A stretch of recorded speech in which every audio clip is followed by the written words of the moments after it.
rafetlu seen ànd ak ñun saa su ne si programme bi si entretien spécial bi nga xam ne ñu ngi ko jagleel tey honorable député Massamba Dieng nekk responsable politique jiite coordination départementale Pastef bu département bu Nioro tey ñu ànd ak monsieur Ba ñu gën ko xam si kon di jàngalekat bokk ci kuréel nga xam ne mooy Forum Civil waaye tamit di chroniqueur ci Xéwal gi TV ñu ànd ci Darou Salam FM 91.7 ci entretien bi dama leen di bàyyi rek ñoom ñu nuyu ak li nga xam ne ñooy internautes yi wala auditeurs yi nga xam ne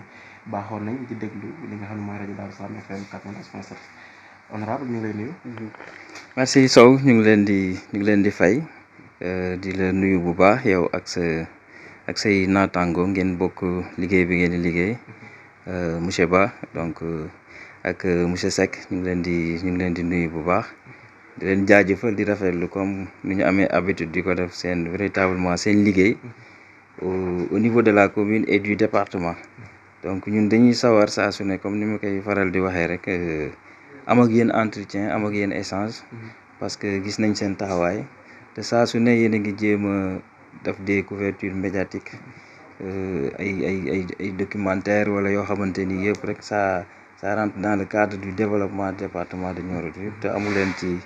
leen ci xaaj yi amu leen ci seen donc vous êtes là pour la population pour tout le monde pour toute la population donc loolu aussi dañuy sawar véritablement ànd ak yéen ci liggéey bi ngeen di liggéey di leen jaajëfal ci déplacement bi di leen jaajëfal aussi ci sàkku bi ngeen sàkku aussi entretien ñu am ci sawar loolu comme ni ma ko waxee am ak yéen entretien parce que en tant qu'acteur politique aussi yëngatu nekk coordonnateur de parti nekk honorable député donc représenter le département de Nioro au niveau de l'hémicycle donc c'est des occasions yoo xam ne dinañu mën a permettre ñu am un temps de communication avec la population ñu mën a xam aussi suñu position par rapport à l'actualité à certains sujets yoo xamante ni ça fait débat au niveau de l'actualité ak suñu liggéey aussi au niveau de l'Assemblée nationale donc dina baax yi aussi c'est des cadres qui nous permettent de communiquer donc jërëjëf merci beaucoup honorable ñu ngi si ànd ak monsieur Ba maa ngi lay nuyu. ñu ngi lay fay Mamadou ñu ngi mbooleem téléspectateur ak auditeur yu Darou Salam FM ak waa Xéwal gi TV donc di nuyu honorable député di ko ziare di ko ndokkale ndax xam nañ ne demoon na ziare sang bu tedd bi yal na yàlla nangu ñaan amiin yaa rabbi yàlla defal ñu ko amiin jàmm moom it gis-gis bi mu am ak bëgg-bëgg bi mu am ci langue bi mu nekk bëggal ko dëkk bi bëggal ko Sénégal yal na ko yàlla nangu amiin yaa rabbi ñëpp ñu jëriñoo ko amiin donc maa ngi amaan mbégte feggoo waat ak yow ngir jéem a échanger pour di yitteel askan bi ci li nga xam ne xew na si dëkk bi merci monsieur Mamadou Lamine Ba directeur école jàngalekat nekk tamit koo xam ne mu ngi participer ci li nga xam ne moom mooy ci développement bi donc ñu ngi lay nuyu de passage di rafetlu yow tamit sa disponibilité saa su la askan wi soxlaa da ngay bàyyi ci yitte yëpp ñëw li nga xamante ni moom mooy wuyu si ne honorable ñu ngi lay ndokkeel bu baax di la ñaanal kaala gi yàlla rappal amiin yaa rabbi amiin nañ ko yàgg fekkee amiin ñun tamit wàllu ñoom monsieur Ba inchallah monsieur Ba nag veeri moom rafet na di nuyu suñu caméraman bi monsieur maa ngi lay nuyu bu baax Seck honorable def ngeen ñaari at ak lu teg ci li nga xam ne moom mooy ci bopp réew mi ginnaaw bi ñu àndewoon ak Diomaye président bokk ci Pastef yor coordination départementale bi tey ñaari at yi kan lañ si mën a jàng wala lan lañ mën a jàpp ci li nga xamante moom mooy def ngeen ko ci bopp réew mi voilà donc merci Sow nga permettre ma nuyu rek suñu naataango ñi bokkal parti politique muy Pastef donc ñi bokk ànd di yëngatu ak ñoom ak ñëpp ñi nga xamante ni c'est des sympathisants du parti mais aussi tout le département kilifa yi nekk ci département bi yëpp muy les autorités religieuses donc les autorités coutumières donc ñoom ñëpp ñu ngi leen di nuyu baax bàyyiwuñu kenn la jeunesse les femmes donc comme ni ñu ko waxee en 2024 donc am na benn changement de pouvoir bi fi am le parti PASTEF donc bu porté woon la coalition Diomaye président donc ñëw tàllal loxo laaj askan wi pour jiite Sénégal gannaaw bi nga xamante ni le président Ousmane Sonko moom mu jiite woon parti bi yàlla dogal na ak li fi xew li fi jaar yëpp amul woon occasion pour bokk mais mu jël jiital intérêt Sénégal donc choisir un candidat dans le parti choix bi nag aussi def unanimité parce que moom toujours ses choix donc bu tànnee rek dañuy xam ne c'est pour l'intérêt l'intérêt général. Donc njort boobu la ñu ci amoon ñu dem élection pour la première fois dans l'histoire politique du Sénégal. Un parti d'opposition gagné élection yi à 54% au premier tour. Donc mu doon sant yàlla ñu formé un gouvernement, donc ñu nommé ko premier ministre. Donc mu liggéey aussi liggéey bu mucc ayib boo xam ne ni ci 2 ans yi véritablement tax na def na une fierté du Sénégal. ci fànn yu bëri foo ko mën secteur yëpp foo ko mën a natt rek am na des avancées yoo xamante ni donc am liggéey na ko sous son magistère nga xamante ni moom la jiite primature. donc fànn yëpp boo ci laal rek muy santé muy éducation muy agriculture muy élevage donc muy énergie. donc fànn yëpp gis nañ liggéey biñ ci liggéey. mais au-delà de tout ça li nga xamante ni tey mooy le combat souverainiste bi nga xam ne nii moom porte na ko bëgg Sénégal souverain de telle sorte que les gros yi nga xamante ni tey moo doon étrangler notre développement. donc mu nekk taxaw di xeex loolu. donc ci fànn yëpp fànn yi boo ko xool rek gis nga ak les problèmes bi ñu fekk aussi ci réew mi nos problèmes avec les finances publiques ñu gis avec la dette cachée, la dette odieuse. donc si on peut se permettre de l'appeler par tous ces mots. donc mu contraindre ñu aussi ci li nga xamante ni ni yaakaare woon ne gaawaayu liggéey bi parce que réew aussi économie la réew aussi finance la bu finance yi tawatee rek économie bi day répercuter ci économie te bu répercuter ci économie day répercuter ci kër yëpp. mais malgré tout ça le président Ousmane Sonko sous la présidence de son excellence Bassirou Diomaye Diakhar Faye mu jël des positions historiques yoo xamante ni maanaam jàmbaar rek moo mën a dékk loolu. mais li mu koy def yëpp li ko sous-tendre mooy yërmande bi mu am ci population Sénégal. parce que bu doon ne dafa ñëw soofantal lool xaj na dinañ dem ci yeneen phase ay restructuration xaj na dañuy ñëw rek dëkk bi métti. mais gis nañ tey li ci gën a récent ak crise bi amoon au niveau entre les États-Unis l'Iran. Voilà donc si mu répercuté wu sur l'énergie. mais gis nañ ne dëkk yu bari ñu ngi am problème parce que ni ñu yokkee essence ni ñu yokkee gasoil. mais malgré le contexte économique bi ñuy dund te pourtant ñu ngi góorgóorlu bien vrai que donc la dette elle est là. mais y a des progrès notables yoo xam ne nii donc le président Ousmane Sonko bi mu nekkee primature def na ko. donc loolu aussi sant yàlla la. ba ci agriculture ba ci santé domaine yëpp daal foo ci dugg rek mën nañ la wan des résultats concrets yoo xamante ni le président Ousmane Sonko bi mu nekkee primature diriger gouvernement du Sénégal liggéey na ko. liggéey nag du matale parce que étape la processus la. xaj na contexte bi tax na yu bari ak yéene bi ak fi ñu bëggoon yegg mënuñu fa yegg. ba yàlla dogal lu mu dogal aussi parce qu'il est resté constant sur sa vision. il est resté constant sur ses engagements envers le peuple sénégalais. donc dem nañ ba ci biir aussi gis nañ le contexte bi am. le président de la République n'est plus en phase avec la vision bi nga xamante ni Pastef moom la porté woon ci direction Ousmane Sonko. donc am na séparation. donc on a assumé donc xam ne ñun aussi l'engagement politique que nous avons dara mënul tax ñu wàcc ci direction bi nga xam ne moom lañ ñu tracé. donc yàlla dogal na séparation am na ñu ciy santaat yàlla bu baax aussi parce que lu am rek yàlla la soob. donc le président Ousmane Sonko est retourné à l'Assemblée nationale nekk foofu président Assemblée nationale commencé fa aussi liggéey bu mucc ayib. xam naa bon pour ne pas empiéter ci yeneen questions yi bu ñu mënee résumer daal 2 ans yi mën nañ ci tënk loolu te xam ne Sénégalais bu ci nekk rek boo toogee tu peux dire en âme et conscience qu'il y a eu des changements dans ces 2 ans là. gis nañu séparation yaa ngi koy dund jur sànq muy taxale ko bi nga xam ne amoon na. gis nañu benn ajjuma son excellence ki nga xam ne moo fi nekkoon premier ministre muy Ousmane Sonko demoon ca assemblée. ci question d'actualité muy defal ñetti weer yu ba mu fa jógee président woolu na ko ci waxtaan. jubóowuñ ci kàddu Ousmane Sonko. loolu ñu limogé ko. limogeage bi nan nga ko yëgee ak ba nga ko yëgee lan nga jàpp ne am na si diggante bi ba waral seen séparation. waaw bon limogeage bi nag ñu fekkoon boobu ñu ngi ci période aj bi. mais quand même ñu ngi doon suivre l'actualité ce vendredi là. donc on n'avait pas le temps de suivre séance question d'actualité yëpp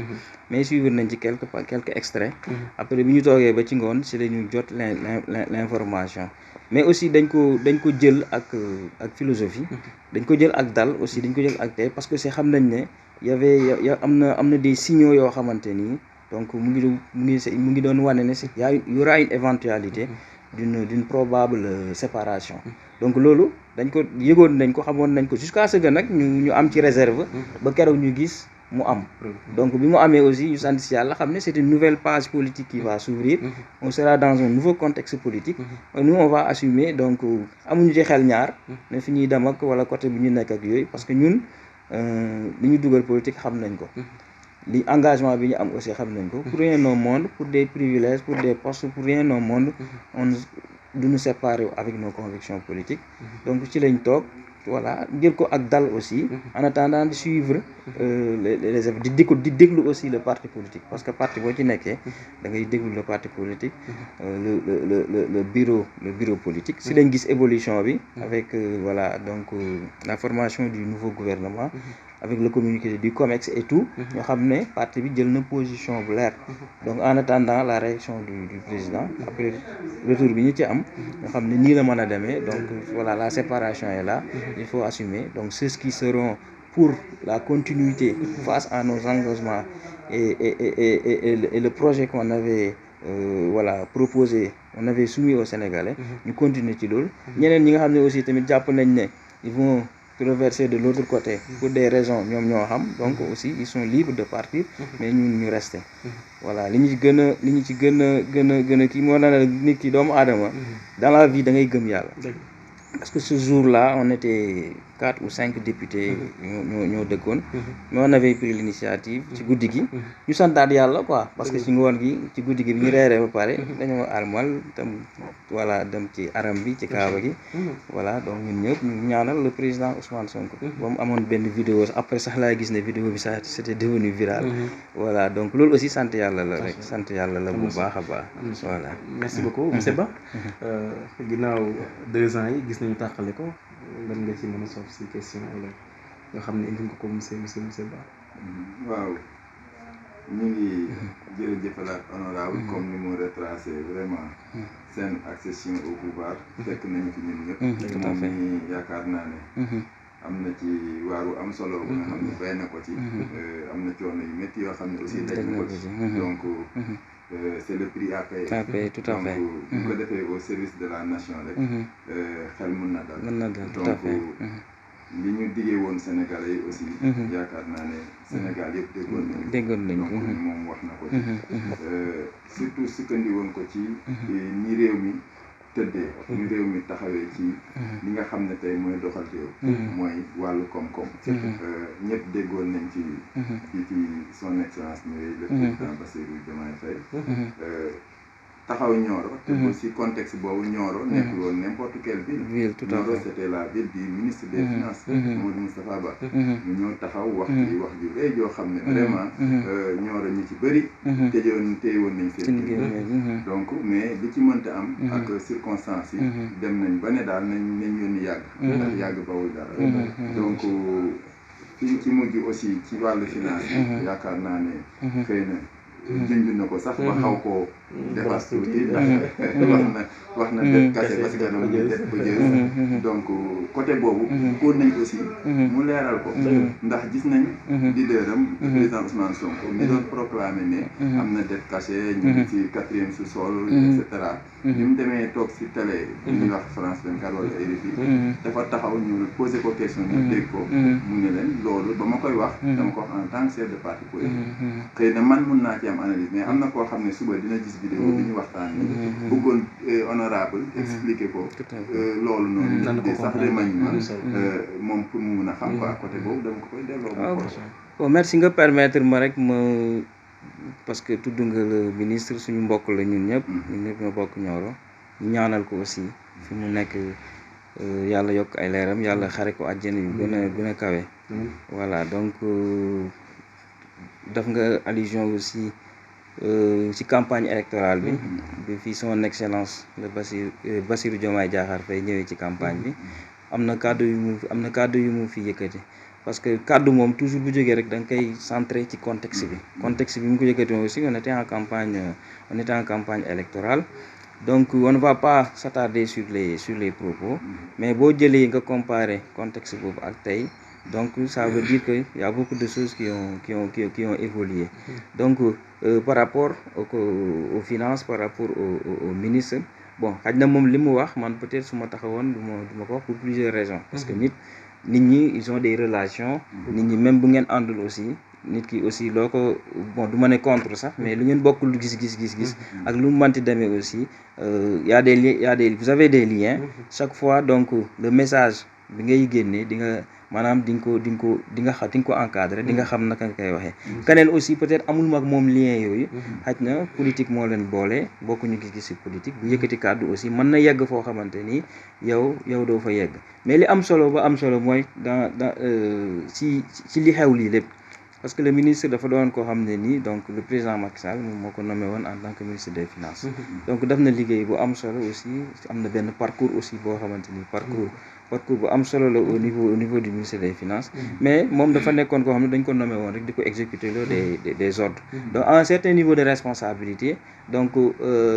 mënuñu camper foofu mais dañuy dem à un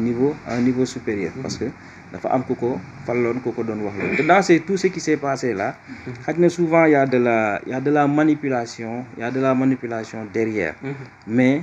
li xew ñun xaw am lu ñu si xam duñ bëgg nag chaque fois di delloo si gannaaw mais l'histoire est là te quand on introduit l'histoire de façon objective ñu wax te yàlla tax rek donc dinañ ku nekk mën nga tirer say conclusions de façon objective bu la neexee nag mën nga waxee sa bopp bi ñëwee Sénégal donc comme ni nga xamante noonu la ko teg si waxee s'il y a un nouveau régime dans les 3 mois qui suivent lañ def la situation des finances publiques wax ne réew mi fii lañ ko toll finances yi fii la toll donc bor bi fii la toll donc voilà donc yeneen aspect économique yëpp si donc fii la toll nit ñi xam réew mi fu mu toll bi ñu defee càmbar boobu noonu ak rapport Cour des comptes yeeg yëpp dañu gis ne Sénégal am na bor boo xamante ni maanaam fi ñu ko xayma woon di wax ay 70% dépassé na ko de très loin 99%. bi ñu demaatee jël le cabinet là ñu ne sax dépassé na foofu parce que Cour des comptes 99 presque 100% la woon ñu ne dépassé na ko foofu loolu c'est un fait réel boo xamante ni ñoom ni ñu koy rapporté bokkul ak ni nga xamante ni noonu la fay amee parce que daf ci am loo xamante ni c'est des lu ci bëpp ci bor boobu noonu c'est au niveau des banques ak yenn structures yi nga xamante ni ñoom foofu lañ ko emprunté woon donc li ñuy déclaré en terme de pourcentage comme dépassé woon na li nga xamante ni tey moom la ñu donc mënuñu ko wooyee lu dul loo xamante ni nëbb nañ ko parce que tey su ma ñëwee ma ne la bor bi toll na ci 70% ñu def rapport yi génn ñu ne dépassé na loolu cabinet ñëw def liggéeyam pare ñu ne romb weesu na foofu dama bay wax ay 119%. Donc ça veut dire que am na lu ñu nëbb Sénégalais yi parce que on présentait à travers les chiffres que bor bi mu ngi yegg ci 70%. Donc loolu dañuy nangu ne même c'est pas la peine d'expliquer longuement mais da nga xam ne bu ñu ne la fii la yem ñu ñëw xool ne yemul foofu kon am na lu ñu nëbb bi nag mën nañ ko interpréter de différentes manières ndax am na koo xam ne ni danaan po bor mënul nëbb mais buñ ko jaarewul ci circuit yi nga xamante ni waroon na fa jaar parce que l'Assemblée nationale am na lu bëri loo xam ne daf ko umpale parce que lu bëri tey loi de finance initiale si la ñuy tracé lu bëri si loi de finance la ñuy xam maanaam réew mi ci seen jumtuwaay ci wàllu finance lañ koy doxalee ci at mi li ñu war a leb déficit bi na temps la toll lii la ñu war a leb ci xaalis loolu yëpp dañ koy xam ci at mi donc bu ñu demee aussi contacter des dettes yoo xamante ni tey binduñ ko foofu mën nañu ko wooyee lu dul dette cachée la dernière sortie du président Ousmane Sonko aussi bon defe naa ne li gën a yokk wax ji sax mooy manipulation bi ci am parce que y a des extraits des coupures yoo xamante ni am na ci kii bi ci vidéo bi et les interprétations ont suivi mais il est resté logique parce que bu ne bi mu koy wax man chef de parti là effectivement parce que les chefs de parti en même temps il est le premier ministre mais am na loo xamante ni des leviers yoo xamante ni tey mënul engager le Sénégal président Ousmane Sonko dayoom ak dimension en tant que premier ministre nu mu manti toy mënul engager le Sénégal parce que il n'est pas le président de la République lu mu bëgg am na yoo xam ne nii bu mu ko bëgg lu mu ko bëgg a def le dernier mot revient au président et loolu day am leneen lu mu wane waat loo xam ne ñun comprendre nañ ko par la suite Sénégalais yi dañoo war di sant le président Ousmane Sonko durant ces 2 ans là parce que keroog bi ñu ko limogé bi wax ne alhamdulilah je vais enfin dormir à la cité Keur Gorgui loolu c'est révélateur day wane ne moom dans ces 2 ans là amatul woon temps pour liggéey sax et loolu dafa répercuté woon ci partem parce que gis nañ fii bi ñu accéder au pouvoir y avait plus d'activité il y avait plus de vente jusqu'à présent ñu ngi waaj a reprendre la vente des cartes mais dafa nekkoon ci benn liggéey ci benn dynamique bu am solo ci liggéey boo xamante ni du nelaw day liggéey comme un fou mais pour le Sénégal mais le dernier mot donc il n'est pas président de la République il ne peut pas engager le Sénégal il ne peut pas prendre certaines décisions et nous avons rencontré le président de la République bi ñuy recevoir les coordonnateurs départementaux man j'y étais bi muy recevoir les députés aussi j'y étais mais à entendre le président parler da ngay xam ne est-ce qu'il maîtrise les vrais dossiers est-ce qu'il les maîtrise en tant que président de la République c'est que bon président moo yor pouvoir certes moo yor pouvoir parce que mënoo ko jëllu dafa la nommé premier ministre mënoo ko jëllu donc pouvoir yëpp ça lui revient mais tu sens nettement que tout le travail c'était autour d'Ousmane Sonko si on est parvenu à tenir parce que yombul parce que la situation économique elle est difficile mais si on est parvenu à tenir jusqu'ici c'est parce que les finances publiques xaj na am na benn assainissement bu ci amoon mooy lu bari xaalis yu bari yoo xam ne nii yoo xam ne nii tey les politiciens dañ ko daan fooy alalu réew mi yu bari dafa wàññeeku yu bari ñu ngi ko doon xeex di ko dindi donc loolu day répercuté waat ci économie dëkk bi donc ngay gisaat ne voilà donc on parvient vraiment à s'en sortir difficilement nag parce qu'on était obligé de contracter d'autres dettes pour rembourser des dettes donc loolu rek misaal la quoi donc pour dire daal que ni Ousmane Sonko n'a pas changé de discours face à la dette il n'a pas changé de position aussi face à la dette te xam naa ne bokk na ci peut-être ces positions là li gën a tax le président séparé ak moom bokk na ci ces positions parce qu'il ne veut pas changer les engagements qu'il avait pris devant les Sénégalais il veut respecter ces engagements Sénégal nag dañoo tàmm suñuy fal njiitu réew nga dige lu ne nga tenir discours bu ne campagne électorale fu ne nga taxaw fa yor sa rajo fu ne nga taxaw fa yor sa micro jël ay engagement bu ñu demee ba fal la nga dawal tuuti nguur gi commencé la dugg nga commencé changer et ça Sonko c'est ce qu'il combat c'est ça on avait pris des engagements il faut que Sénégal ñu jubbanti ko ñu jooyanti ko donc mais boo xoolee ces 2 ans tu sens nettement que ni on était plus il y avait des manquements par rapport aux engagements qu'on avait pris devant les Sénégalais moo tax Sonko bu ñëwee Assemblée nationale di wax noonu di kii gars yaakaar dafa merul parce que day gis loo xamante ni neexu ko et c'était pas ça qu'il avait promis au Sénégal qu'on avait promis aux Sénégalais donc du coup il reste sur ses positions donc moo waral affaire caisse noire affaire fonds secret yooyu yëpp ñu encadré ko parce que loolu njëriñu Sénégal la parce que day tax politiciens dañ leen war a tënk politiciens réew mi tant que tënkuñu politiciens yi rek réew mi du dem parce que boobaa réew mi day nekk ça sera pris en otage par le système ça sera pris en otage par les politiciens dañuy gën di dem mais Sénégal day gën di dellu gannaaw te réew mi dafa war a dépasser fi ñu toll nii ñu nekk ci beneen Sénégal voilà. bon foofu dinañ ko nangul lu mu wax ndax boo seetloo ci bi ngeen di waaj a ñëw ci réew mi. soxla ko. ñu ci bëri dañ doon wax ni yéen ay novice ngeen. que ne vous êtes inexpérimenté. que ne bu ngeen joxee réew mi di ngeen ko mën a yor. mais une fois au pouvoir aussi gis nañ ni. comme ni nga ko waxee sànq le premier ministre Ousmane Sonko. il avait fait de telle sorte que.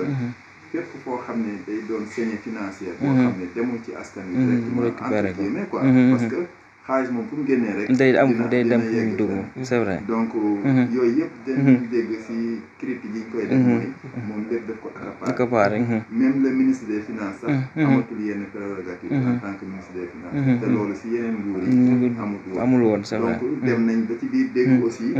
problème bi mu am. ci biir famille président. ci problème fondation. nga xam ne ñu ngi koy bëgg a teg. te yooyu yëpp critiqué woon nañ donc côté boobu moom. nangul nañ ko. bu fekkee dañ ñëwaat ba tey ci assemblée nationale. bi ñu nekk ñu gis ne. dawal nañ 2 ans. ngeen def séparation ak le pouvoir actuel ñu xool ñu ne comment se fait-il que yéen ngeen conquérir le pouvoir ba gagner le pouvoir ne am ngeen projet boobu dara desul lu appliquer le projet ngeen demaat ba si biir ngeen réeroowaat lan mooy justifier nekk ñëw ba toog au pouvoir war a mën a réeroowaat ci pouvoir yi ba war a mën a dem féetewaat opposition bon féetewuñ sax opposition pas entièrement parce que mënoon ne Pastef en tant que parti politique c'est mu ngi ci opposition dëgg déedéet nekk guñu opposition non nekkuñu opposition non nekkuñu opposition juste pour kii sa question bi parce que juste rek li ma wax c'était pour rester cohérent avec nous-mêmes parce que question de fondation bañuñu fondation mais fondation dañ ci am histoire dafa jur lu bëri le président de la République Macky Sall ñëw na fi jabaram am fi fondation gis nañ tout ce que cela a donné ak li ci am yëpp ñu jékki-jékki gis nañ bi ñuy waaj dem ñu dissoudre fondation y avait de compte à rendre à personne c'est-à-dire aussi il faudrait que ñuy dimbali les familles de nos dirigeants ñu dimbali leen ni ñu leen di dimbalee nag mooy c'est pas que sa jëkkër fàllu na nekk na président de la République il faut que automatiquement nga nekk ci yenn sphères yi wala nga nekk ci yenn kii parce que boobaa day dem ba li nekkoon dans le passé moom mooy dellusiwaat te ñun aussi vraiment on veut créer une rupture moo taxoon fondation bi ñu ko yëkkatee aussi ñun on avait le président Diomaye si vous retournez en arrière sur ces vidéos man c'est la question que je me pose souvent est-ce que le président dinay toog ba mu yàgg muy seetaan ces vidéos ces interventions le président lu mu waxul amul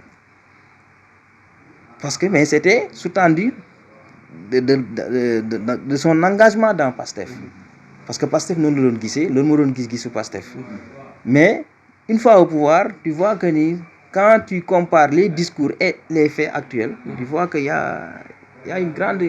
différence moo tax ñun aussi boo gisee sax wax ji soriwul parce que comme li ma wax rek c'est lui le président moom moo yor cëgal guyam c'est lui qui peut autoriser mais ñun aussi am nañu aussi fulla ak fayda aussi ne lii la ñu wax gisee woon démb ci affaire fondation yi fondation sax mënul ñàkk mais ñu tëgg ko d'une certaine manière boo xamante ni dina différent ak li fi amoon gisoon nañ ne fondation bi fi amoon gis nga ce que cela a donné ce que cela a créé c'est pas pour créer une fondation pour enrichir des gens c'est pas pour créer une fondation pour véritablement booster je sais pas ay nit jëlee leen ci benn niveau mais on crée une fondation pour répondre à des besoins spécifiques te besoins yooyu réew mi fu mu tolloon instant boobu noonu ça ne rime pas aussitôt à monter des fondations réew mi laajul loolu instant bi réew mi lu ma laajoon mooy ñu réorganiser tey le pouvoir de telle sorte que le président xam nga comme moom contexte bi mu ñëw xam nga sax dafa uteeg ñeneen ñi parce que ñeneen ñi fi doon ñëw benn jabar la ñu am moom dafa ñëw am ñaari jabar xam nga ku nekk bu buggee nekk ci lii bon dangay gis ne bien vrai que fondation ñoom ñaar ñoo ko bokk mais boo gisee ku nekk ci li mu nekk nga xam ne ku nekk mu ngi demal boppam nekk ci ay mbiru boppam bien vrai que wooyee nañ ko fondation mais ñun attardé wuñu ci parce que dañ ne woon c'est lui le président ay jabaram lañ bu leen neexee ñu def seen fondation ñun on observe mais ñun dañu ne ñun am nañ gis-gis bu ñu amoon ci doxalin boobu pare nañ ci loolu dépassé nañ sax loolu parce que attardé tuñu ci l'essentiel li ci ñu bañ a rek verser wu dans les mêmes erreurs que fondation yi nga xamante ni passé na moom lañu loolu la ñu gisoon ak fondation yi passé mais à part ça ñun dépassé nañu ñun wone ñu ngi ci yeneen niveau par rapport à l'Assemblée aussi Assemblée nationale quoi qu'on puisse dire bon man c'est la première fois ma nekk député mais daan nañ suivre Assemblée nationale bi muy doxee mais gis nañ ne ñun boog li ñu mën a wax te dañ koy wax suñu aqlaay tàllaa tax gis nañ ne y a une nette différence entre cette législature et les autres législatures une nette différence sur plusieurs niveaux en termes de travail parlementaire en termes d'initiative tey li koy wane rek nu mu tudd projet de loi sur le nouveau code du travail de la sécurité sociale bi mu ñëw assemblée mais ñun quand on a jugé loolu doowul yomb parce que si c'était avant c'était une majorité mécanique mais ñun toujours on pose le pour et le contre ba ci réforme révision bi ñu war a examiner suba en plénière pour son adoption voilà mais da ngay gisaat ne véritablement comme les gens l'interprètent man damay lire affaire bi ba mu yàgg dama mais pourquoi toute cette agitation là il y a pas quelque chose qui est taillé sur mesure pour une personne mais c'est dans l'intérêt du Sénégal parce que Sénégal nag ku ko xam ne dafa am benn un vécu politique boo xam ne am na fi boo xoolee 2009 bu ñu fi jógee su Wade dafa am assise nationale gars yi def ay conclusions assises yi soumettre ko au président de la République mais lu mu leen waxoon autant lu ma ci arrangé lay jël kon ça veut dire que la ko arrangé wul woon arrangé askan wi dañ ko jëloon tëral ko muy nelaw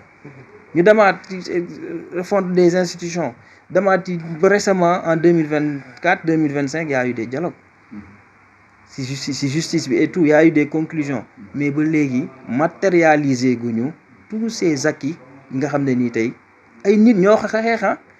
léegi ñun ñu jël loolu yëpp ñu dajale ko y a un avant-projet que le président a déposé ñu léegi la jël soumettre conseil constitutionnel parce que bëgguñu mbir di yéex comme nam daan amee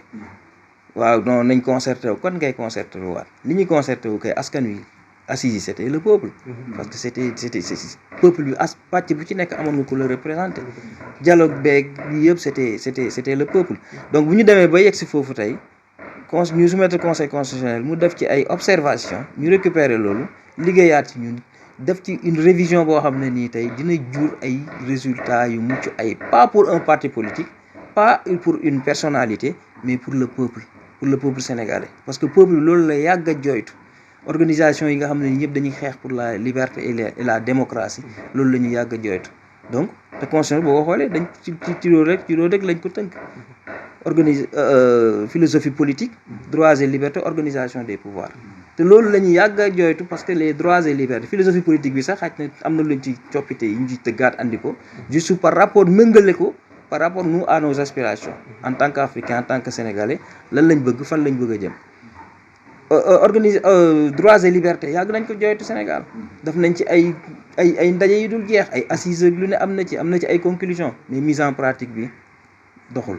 desoon na parce que président yi ñu am bu ñëw day xool li ko arrangé parce que day politique parce que Macky Sall depuis 2013 2014 si la commencé joxe les signaux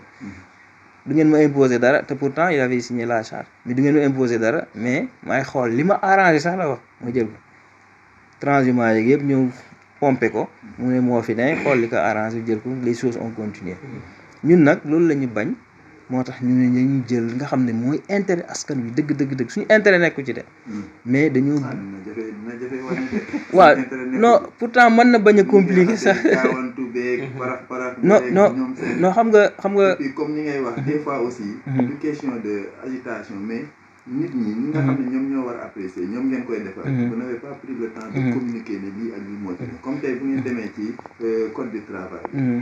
dañuy toog nii rek xool dégg ay CDD léegi wàññi nañ ko nangam ak sàngam mais li ci nekk au juste nit ñi duñ ko xam te yéen vous êtes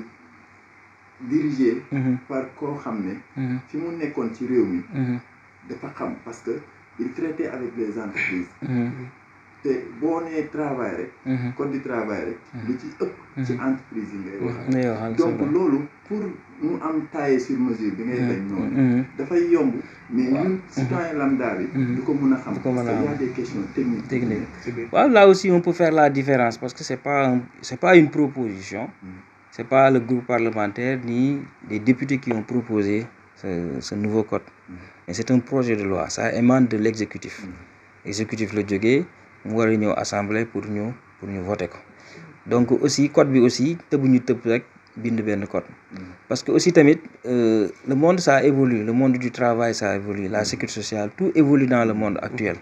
xaj na am na des fois interprétation yi ni ñu koy andee ci wàllu contrat yi yëpp mais boo xoolee les gens quand ils parlent à la télé ou bien à la radio et quand tu lis le texte ça veut dire est-ce que les gens ils lisent véritablement parce que ñun bu ñu jot texte bi man dama si laa doon jóge Arabie Saoudite les gens discutaient trop sur l'article 100 mais boo ko liiraatee échanger ak yenn kii da nga naan mais les gens est-ce que li ñuy wax ak ce qui est dans le texte réellement sont conformes te pourtant boo xoolee c'est des différences de mots mais de toute façon baax na aussi comme li nga wax mais il y a eu des concertations quand même avec les syndicats les concertations ça ne date pas d'aujourd'hui au Sénégal les gens se sont toujours concertés avec les syndicats il y a beaucoup de choses comme li ñuy wax rek lu benn kii doon wax Sénégal boo ñëwee y a tous les projets y a tous les programmes lépp bind nañ ko ci këyit ba yeneen dëkk yi sax ñu ñëw jël këyit yi dem doxal ko mais problème mu doxal la ñu am ñun parce que les gens toujours les politiciens ils cherchent ce qui les arrange ou bien ce qui ne les arrange pas ñun nag on n'est pas dans cette logique bu ñu yëkkatee mbir aussi su ay nit jógee taxawaat dinañ dellu concerté waat ak ñoom relier la teg leeralaat parce que d'ici là mën nañ ci leeral lu bari par rapport au contrat comme ni gars yi maximum 4 ans xaj na am na côté boo koy analyser peut-être di nga ne voilà arrangé wul travailleurs yi entreprise la arrangé mais dafa am ci wàllu liggéey dafa am lu bari lu ci jouer de telle sorte que il faudrait aussi prendre en compte beaucoup de préoccupations et cette préoccupation ce n'est rien d'autre que tey permettre au peuple sénégalais permettre aux citoyens sénégalais de trouver un travail et qu'ils soient aussi protégés dans leur travail ñu mën a am benn sécurité dans leur travail loolu rek moo ci am solo te loolu aussi bon je pense que il y aura d'autres concertations échanges avec les syndicats donc et autres et les choses vont avancer pour l'intérêt général. am na solo merci monsieur Ba dellu si Ousmane Sonko ci assemblée nationale bëri woon na bruit lool le fait le président bi fi nekkoon assemblée El Hadji Malick démissionné moom aussi mu delluwaat assemblée ñu falaat ko ñoom fal ko ci président assemblée tey recours amoon na si opposition bi ñenn si ñoom signé ne nañ càmbar dellu si assemblée ndax lu yoon lam di conseil constitutionnel bind ne moom amul dayoo càmbar loolu nan nga jàngati dellu assemblée ak gaawantu bi parce que li ko limogé ak li mu dellu assemblée gaaw na loolu lan moo war am nga foofu aussi am na manipulation bu ci nekk parce que le président Ousmane Sonko c'est un fin stratège en politique jour bi ñuy installé l'Assemblée nationale le 2 décembre 2024 dafa ñëw assemblée bi muy ñëw lettre de suspension la bind xam nga tey bu ñu toogoon maak yow ñu wax ñu seq dara ci kàddu ak ñu seq dara ma bind nga signé ma signé mu am témoin bu ñu demee fu ñu mënti dem li ñu bind signé ko loolu la ñuy xool xaj na peut-être nit mën na di bëgg a wax dara juum wax leneen mais bokkul ak voilà ki xëy këram bind lettre am de suspension ñëw dajeek ay député wax leen lan mooy motivation wax ak ñoom wax leen kàddu ñu ne maa ngi dellu primature déposer sa suspension même celui qui préside le doyen Alla Kane wax ne j'ai reçu les lettres de suspension la lettre de suspension de monsieur Ousmane Sonko et la lettre de démission de l'ancien président du président Macky Sall et loolu leer na et c'est archivé et c'est dans les archives à l'Assemblée nationale léegi bu mu génn journaliste bi mu koy interviewé voilà je démissionne et je retourne à la primature xaj na peut-être man ni ma ko mën a jàpp jugement la rek yow mën nga am noo ko jugé man am nu ma ko jugé mais man su ma waxoon li may seet li mu bind déposé ko lay seet damay jàpp ne peut-être xaj na dafa juum parce que voilà man nga bëgg di wax dara nga juum wax beneen mot mais loolu amul solo li am solo mooy li mu déposé et la science les vidéos sont là les lettres sont à l'Assemblée et donc voilà donc bi mu demee primature parce que en tant que membre du gouvernement li ñu mosul nekk député xam nga aussi Sénégal dafa am ñoom dañoo jàng xam mais ñi jàng xam ñooy réeral nit ñi te pourtant li ñuy def ci télé yi di ko wax dañu leen di leer ne lii demeewul noonu mais il faut que ñu jéem a réeral askan wi pour créer un débat mais il est retourné à la primature mais avant de retourner à la primature lorsque le conseil constitutionnel a déclaré les résultats mais Ousmane Sonko était sur les listes de députés ñooñu ñooy député entre temps ñi suspendrul bu ñu suspendregul ay député la le même jour Macky Sall a démissionné boo démissionné moom c'est automatique tu es radié sur la liste mënatoo ñëwaat mooy démissionné nga day am ku lay remplacer sa suppléant kooku mooy nekk suppléant am moo Abdou Mbow moo ko remplacé léegi Macky Sall nu mu tudd Ousmane Sonko bi mu déposé suspension mais suppléant am day ñëw parce que siège bi du vacant il faut que am député bu fa toog te député ba fay toog mooy ki ko waroon a suppléer si l'honorable député Ismaïla Wane ñëw jël place am. moom Ismaïla Wane boobu si ban position la nekkoon ci liste bi xam nga dafa am moo bu ñu utiliser même bu ñu expliqué la muy suppléant suppléant mooy bu fekkee ñun ñu nekk fii tey par exemple dafay am majoritaire am suppléance. ñu nekk ci liste suppléant titulaire bi ak suppléant. titulaire bu fekkee dafa génn. suppléant day koy am. waaw xam nga loolu dafa am. bu fekkee assemblée nationale dégg naa Abdou Diaw def. waaw dafa am benn changement bu ñu amoon. dafa am benn changement bu bu ñëwoon. c'est-à-dire maintenant suppléance bi ce n'est plus le suppléant qui est directement sur la liste du suppléant. des suppléants. parce que boo xoolee liste bi nii la tête de liste Ousmane Sonko. suppléant yi aussi day am tête de liste des suppléants. mais foofu suppléance bi ni muy demee mooy bu ñu demee ba le nombre de députés yi jàll ci liste majoritaire bi sur liste titulaire yi fa mu yem. tey jii su amee keneen ku dem. que ca topp moom mooy ñëw c'est-à-dire par exemple si Pastef a 15 députés sur la liste des titulaires maintenant s'il y a une démission c'est 16e bi mooy ñëw avant nag c'était pas comme ça su ma jumul avant c'était pas comme ça c'est-à-dire tey chaque titulaire avait un suppléant le titulaire bi su tebee suppléant bi mooy ñëw donc c'est ce qui se passe un peu au niveau des listes départementales parce que man en tant que titulaire j'ai un suppléant tey su ma demoon tey parce que man je suis passé sur la liste départemental tey su ma demoon ba démissionné wala nekkatuma war a assemblée wala ma suspendre sama mandat de député sama suppléant muy ñëw automatiquement nekk député donc mais dès lors que le conseil constitutionnel publie la liste des députés ñoo nekk député bi ñu Ousmane Sonko mosul nekk député mais en tant que tête de liste ñu voteel ko mu nekk député maintenant bu ñu waree nag installé Assemblée nationale, les gens ont 8 jours pour déposer soit leur suspension ou leur démission. Moom il a nag le premier jour déposé sa suspension ñu installé Ismaïla Wane donc bu ñu demee aussi ba ñu limogé ko ci gouvernement bi donc il a le plein droit de revenir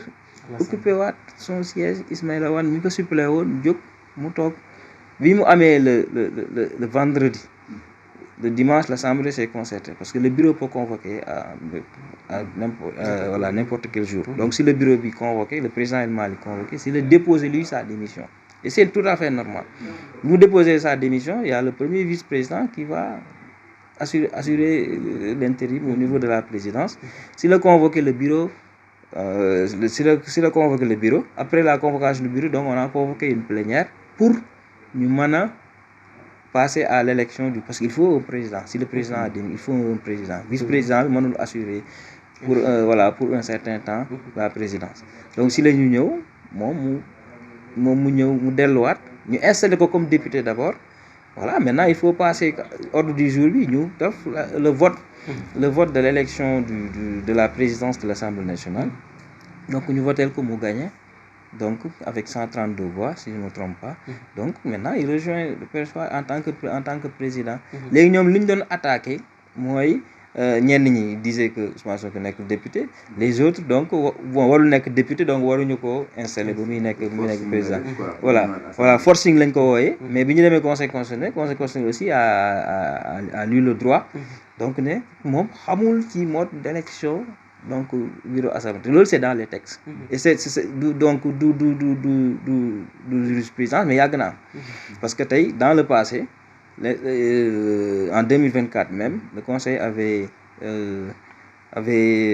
délibéré dans ce sens. bi ñuy attaqué bi waa APR di attaqué 8e vice-président parce que dañu la woon parité la ñuy respecté. et ça c'est dans le règlement intérieur de l'Assemblée nationale. donc ñoom ñu bëgg a andi góor te jigéen la ñu war ñu bañ ne.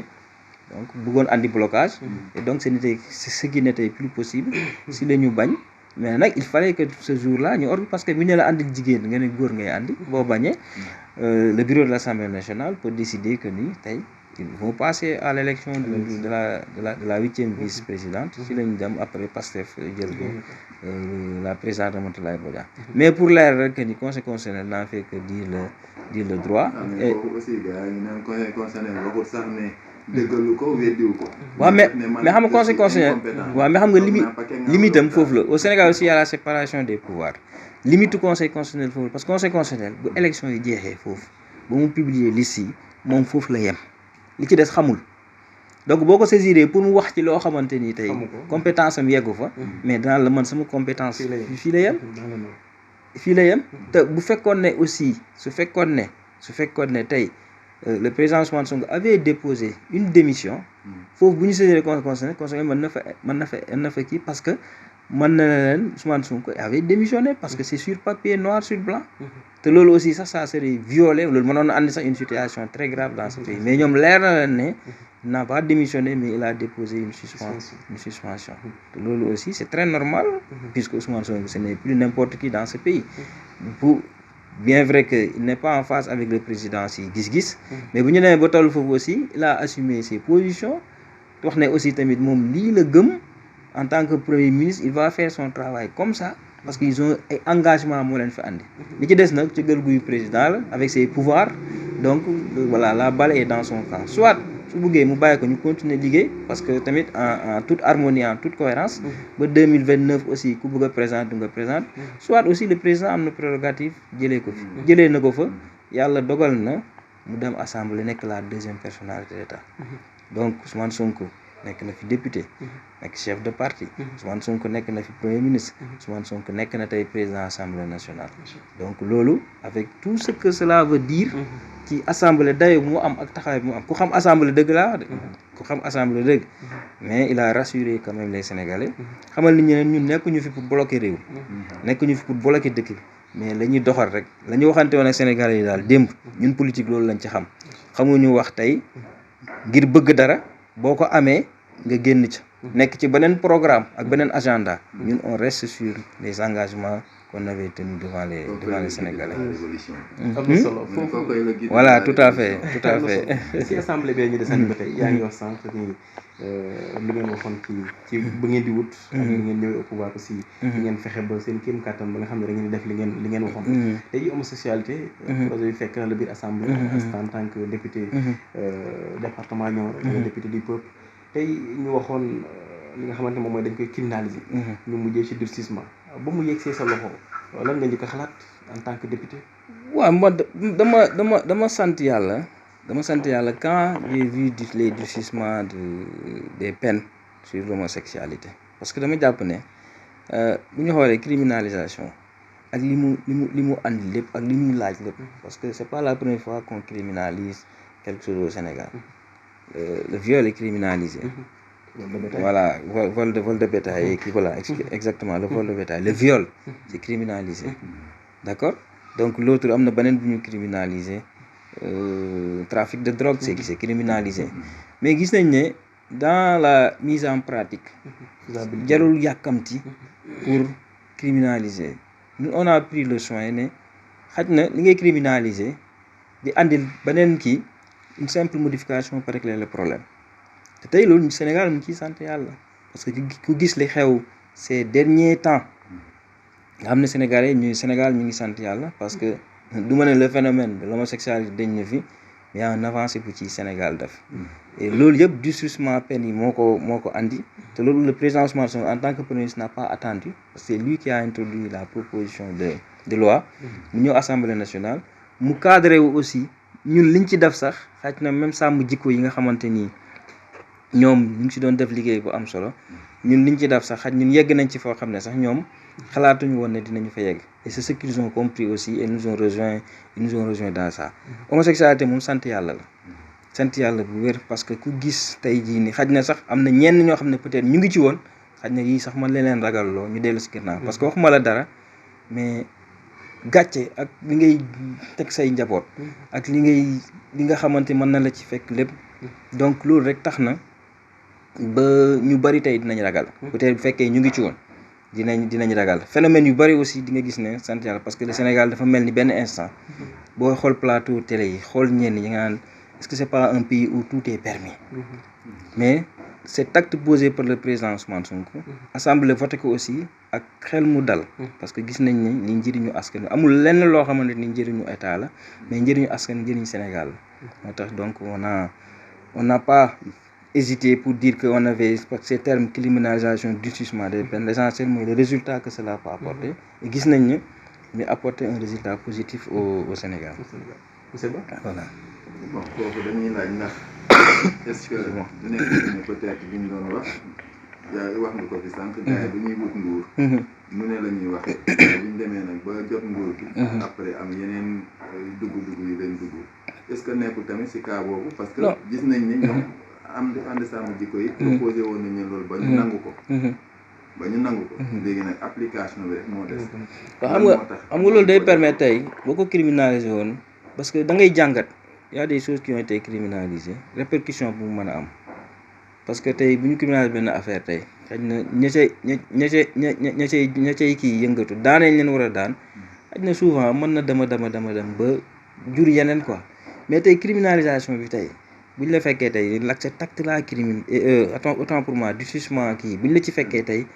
dañ lay yóbbu comment on l'appelle encore juger la en kii flagrant délit daal la li ñu la war a daan nga dem tëdd li nga war a tëdd xam nga mais déjà rek les mesures les durcissements c'est décourageant tey jii yow ñun ñëpp Sénégal lañ dëkk gis nañ daan xew à travers certains plateaux et autres mais on a senti qu'il y a un recul boo xamante ni xaw ma de mais bu fekkee ne am na ñu koy jëf ko avant ni mu doon am di dajale di kii di def ci yenn xew yi si yenn mbubaay ngay gis ay nit di toog këram di def affaire góor jigéen di def yi góor bi def yi fu jigéen di def nu ko melokaan bu ko neex mais tu sens que ni y a un recul nit ñi ñu bëri dellu nañ ci gannaaw te xaj na sax yàlla peut-être lii permettre na xaj na ñenn ñu ngi ci woon di làqatu xaj na sax peut-être génn nañ ci wala ñu kii parce que tamit doomu aadama nit mën nga nekk ci lu bon ba benn instant nga génn xam ne lii gënul